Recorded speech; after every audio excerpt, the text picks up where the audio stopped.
Okay sir, எல்லாம் கரெக்டாக தான் இருக்கு. சரிங்க சார். ப்ராப்பர்ட்டி ஒரு தடவை நேரில் பார்த்துட்டா டீலை முடிச்சிடலாம் சார். ரொம்ப சந்தோஷம் சார். நான் கன்ஸ்ட்ரக்ஷன் ஓனர் கிட்ட பேசுறேன். அவரு டீலுக்கு ஓகே சொல்லிட்டா நாம ரிஜிஸ்டர் ஆபீஸ்க்குலாம் போவேனா, அவர் இருக்கிற இடத்துக்கு ரிஜிஸ்டரை வர வச்சிருவாரு. ஆனா நீங்க எல்லாரும் அவர் இடத்துக்கு வர வேண்டியிருக்கும். நோ ப்ராப்ளம் வருவாங்க சார்.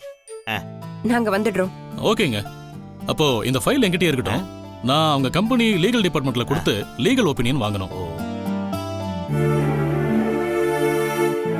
அவங்க ஓகே சொல்லிட்டா எவ்வளவு சீக்கிரம் முடிக்க முடியுமோ அவ்வளவு சீக்கிரம் முடிச்சிடலாம் சார். சார் எத்தனை நாள்ல முடியும் சார்? ஒரு 1 வீக் ஆகும் சார்.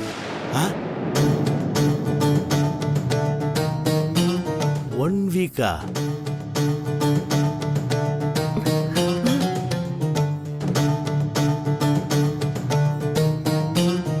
சார் 1 வீக்கெல்லாம் முடியாது சார். வர 5ஆம் தேதிக்குள்ள முடிச்சு கொடுங்க சார். ஆமாங்க, அப்பா சொல்ற மாதிரி முடிச்சு கொடுத்துருங்க ப்ளீஸ்.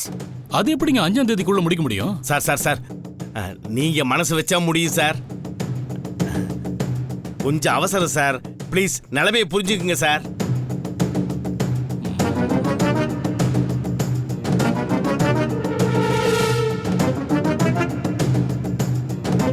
சார் யோசிக்காதீங்க சார். கண்டிப்பா உங்களால முடியும் சார். Please sir. சரிங்க சார், நீங்க சொன்ன தேதிக்கு முடிச்சு கொடுத்துறேன். ஆனா நீங்க எனக்கு ஏதாவது பார்த்து பண்ணணும் சார். அதெல்லாம் ஒரு பிரச்சனையும் வராது சார். உங்களுக்கு நான் நல்லபடியா பண்ணி தரேன் சார். சரிங்க சார், அப்ப நான் வரட்டுங்களா சார்?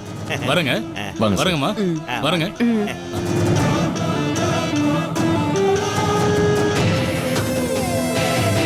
வாடா, ரொம்ப நாள் கனவு சீக்கிரமாவே நிறைவேற போகுது.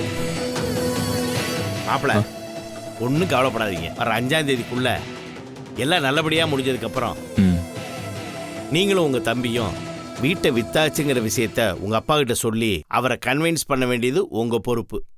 என்ன மாமா நீங்க